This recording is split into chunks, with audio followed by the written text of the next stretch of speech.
Good morning everyone, আশা করি তোমরা প্রত্যেকে অনেক অনেক ভালো আছো, সুস্থ আছো। প্রতিদিনের মতো আজকেও নিউ ব্লগটা স্টার্ট করেছি। আজকে কিন্তু সকালে ঘুম থেকে উঠে গেছি আর এখন বাজে 6:30, মানে ঘুম থেকে উঠেছি 6টার দিকে। আর আমরা ছিলাম মানে মামার বাড়িতে ছিলাম না, রাতে অন্য একটা বাড়িতে, পাশের বাড়িতে ছিলাম, সেটাও একটা দিদার বাড়ি।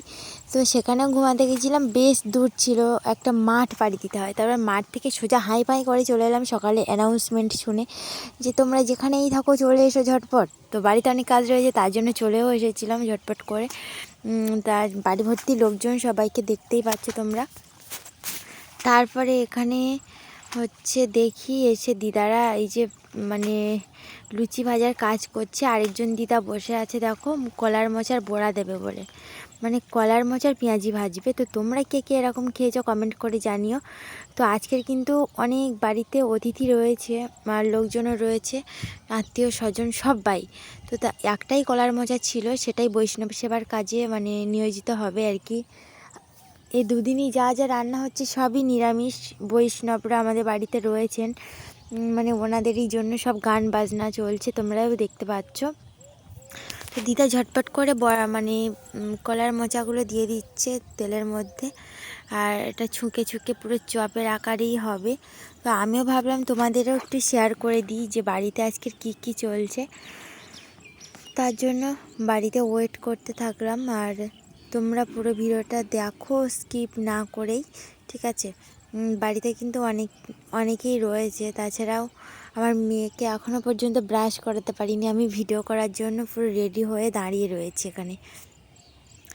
সব কিছু রান্নাবান্না চলছে আজকের, অনেক কটাই মানে আয়োজন হবে আর কি। মোচার বড়া, আলু ভাজা, তারপরে ডাল, আর তাছাড়াও রয়েছে হচ্ছে মানকচু, আর মানকচুর একটা তরকারি হবে, আর হবে পনিরের তরকারি, আর পায়েস মিষ্টি তো অবশ্যই থাকবে, এগুলো নিয়োজিত। ওপাশে দেখো ডাল চলছে।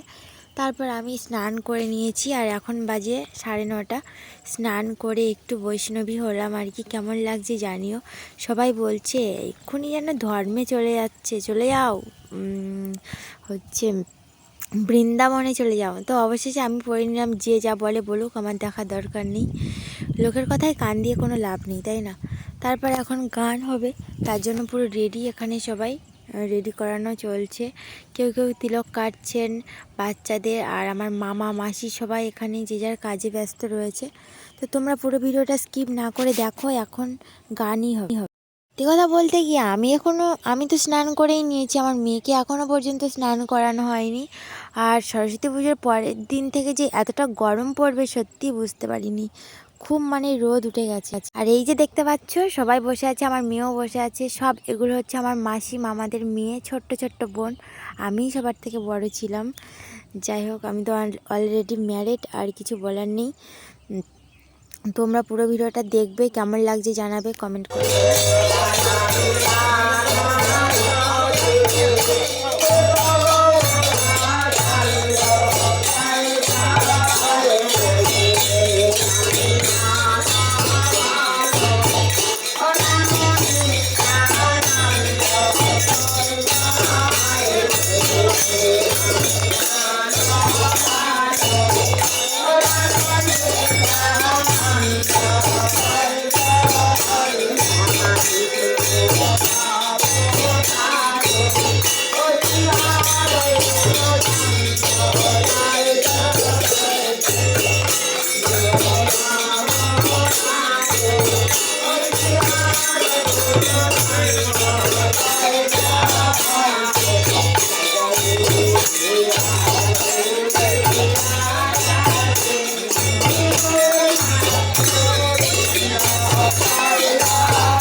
দেখতেই পেলে দাদু দিদার স্মৃতি থেকেও চলে এসেছি, সব কিছু মানে ছিল আর কি ওরকমভাবেই। তারপরে এসে খাওয়া দাওয়া করে নিলাম, নিয়ে এখন বেরিয়ে পড়েছি। এখন ফাইনালি খেয়াতে বসে আছি, খেয়াটা এখনও পর্যন্ত ছাড়িনি, আমার মেয়ে ঘুমিয়েই গেছে অনেক আগে। আর খুব মিস করছিলাম সবাইকে, চলে আসছিলাম ছেড়ে, কিন্তু কিছু করার নেই, যেতেই হতো, আজ না হোক কাল। তো বাড়ি এসে এই যে প্রসাদ মামা পাঠিয়েছিল সেটাই খেতে বসেছি। বাড়ি এসেই মাত্র না একটু রেস্ট নিয়ে নিয়েছি, জামা কাপড় যা যা নোংরা ছিল সব কিছু সাবান দিয়ে ধুয়ে নিয়েছি। নিয়ে আমার এসে দেখি আমার মেয়ে আর মা খাচ্ছে, তো বললো খেতে বস। তো প্রসাদের প্যাকেটটা সমেতই বসে গেছি আর কি। তোমরা কিছু মাইন্ডে নিও না, আর ভালো লাগলে অবশ্যই আমার চ্যানেলটিকে সাবস্ক্রাইব করে দিও, লাইক করে দিও বন্ধুরা। আর এখন রাতে রান্নাবান্নাও হবে কিছু, খুব টায়ার্ড লাগছে সত্যি কথা বলতে, জানো তো, সকাল থেকে এসেছে। রান্নাঘরে যাইনি আজকে, মাকে বললাম তুমি রান্নাটা করো, আমার ভীষণ শরীর খারাপ লাগছে, তার জন্য শুয়েছিলাম। তারপর ঘুম থেকে উঠে একটু ভাত খেয়ে নিচ্ছি বেগুন ভাজা আর ডিমের ঝোল দিয়ে। ভাবছো সবাই দুটো ডিম কি হবে, না গো, একটা ডিম আমার মেয়ের জন্য, একটা আমার জন্য। খুব গরম তরকারিটা এক্ষুনি নামিয়ে নিয়ে এসেছে, তাই জন্য ডিমটা আমার পাতেই ঠান্ডা করতে দিয়েছিলাম। তো আজকের ব্লগটা বড় করতে পারছি না, সবাইকে টাটা গুড নাইট জানিয়ে আজকের ব্লগটা শেষ করছি। দেখা হচ্ছে নেক্সট ব্লগে, ততক্ষণ তোমরা সবাই ভালো থেকো, সুস্থ থেকো। আমার ডেলি ব্লগ চলে আসছে কিন্তু ডেলি, তোমরা অবশ্যই দেখতে থেকো বন্ধুরা। টাটা, দেখো।